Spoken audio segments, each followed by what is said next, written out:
Ротари клубот Прилеп во рамките на своите програмски активности денес реализира една исклучително благородна, важна донација со прочистувачи на воздух за двете најголеми градинки во Прилеп, Аличер и Бончејца. Донираме 21 прочистувач за воздух од светски реномиран производител кои ги задоволуваат потребите и капацитетите на воспитувалните во градинките. Вкупната вредност на проектот е околу 8.500 евра.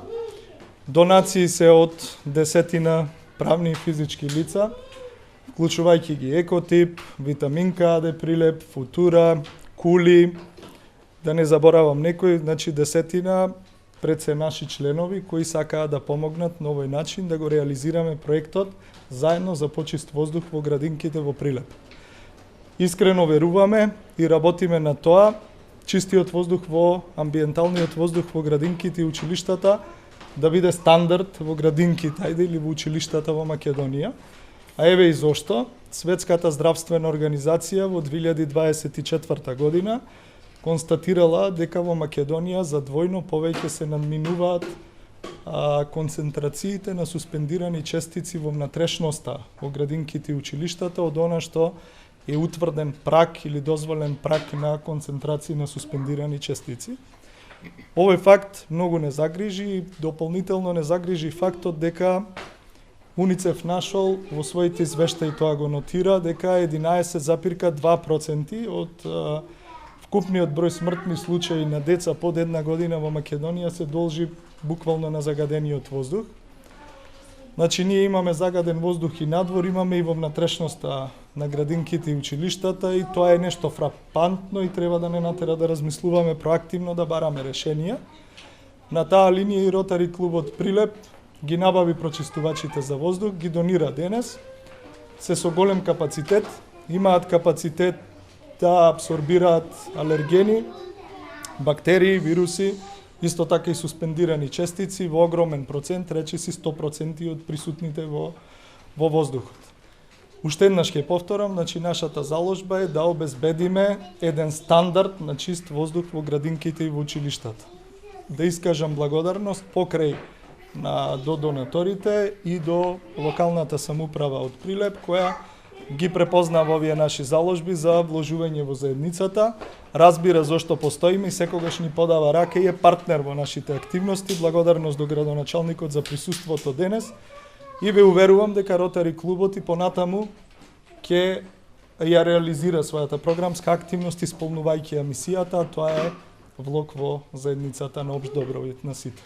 Се недуваме во една градинка, меѓутоа дали и во другите градинки, бидејќи повеќе се во Прилеп во склоп на јавната установа Наша иднина, дали ќе има и на други места вакви озонери распоредени или само тук? Нашата интенција е до крајот на оваа ротаријанска година, тоа е 30 јуни 2026 година, да опремиме најмалку уште 2 градинки. Сега опремуваме 2, се надеваме дека ќе обезбедиме средства доволно за уште 2.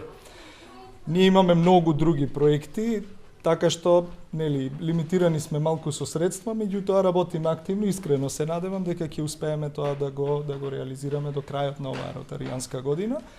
А ако не, суштината на Ротари е токму тоа, значи да се обезбеди континуитет во функционирањето, без оглед на тоа што едно председателство престанува со мандатот или активностите, другото председателство продолжува понатаму каде што завршило или застанало претходното, па јас се надевам дека ако не е во овој мандат, во следниот тоа ќе биде случај.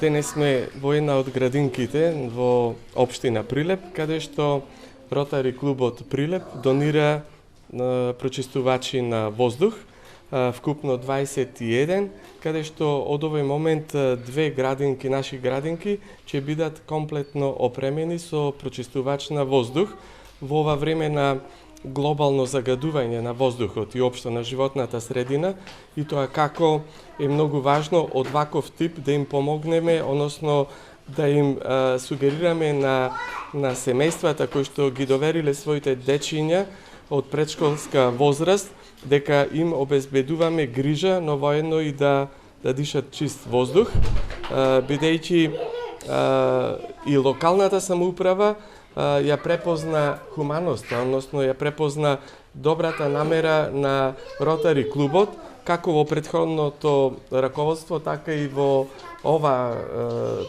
председателство со новиот председател, во континуитет да им посветат внимание на загрозената категорија, дали се однесува тоа во институции од здравството, дали од образовниот или воспитно-образовниот систем во установите кои што се под локална самоуправа. Значи, уште еднаш големо благодарам и на председателот, но и на Ротари клубот во Прилеп.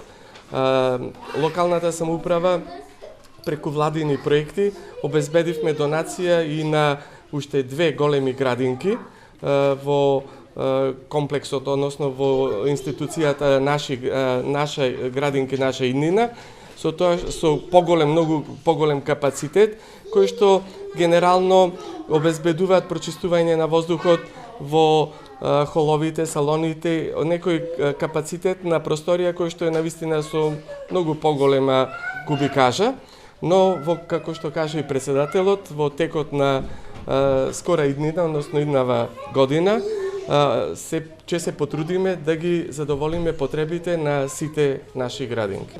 Најпрвин сакам да се заблагодарам на Ротари клубот, затоа што ни помогнаа да ги подобриме условите за престој на децата од предучилишна возраст и ова е уште еден момент со кој се, да речам, се разубавува животот на децата од предучилишна возраст кои се згрижени во нашите институции. Од 1 септември 2025 година имаме згрижено над 1480 деца, односно 1482 деца. Дали се намалуваат листите на чекање? Листата на чекање е намалена на околу 60 до 70 деца, меѓутоа во овој период таа повторно почнува да расте, затоа што родителите во текот на целата година ги запишуваат децата на листата на чекање. Дали имаме проблем со сместувањето уште на деца или горе-долу сите сега ќе бидат сместени, барем? Со оглед на тоа што со одлука на Советот на општина Прилеп имаме зголемен број на деца во групите, во најголем дел решен е проблемот со престој и изгрижување на деца од предучилишна возраст, меѓутоа како општина треба и понатаму да се трудиме да ги зголемуваме капацитетите, затоа што предучилишното воспитание и образование во вакви стручни институции е од огромно значење за развојот на нашите деца, нашата иднина. И само уште едно прашање, кога ја пуштив на градинката во Точила, не работеше почетно со полн капацитет. Како е сега од 1 септември наваму? Од 1 септември таму функционираат 8 групи, од можни 11, затоа што како мислам цела јавност е запознаена дека повеќе од 2 години процесот за лиценцирање на лица кои можат да работат во предучилишниот систем беше блокиран. Во текот на август месец 2025 година започна да функционира тој процес за лиценцирање повторно и сега по завршувањето на изборите претпоставуваме дека ќе можеме да ги реализираме согласностите кои ги имаме за нови вработувања. Па така до крајов на годинава очекувам тој објект да работи со полн капацитет.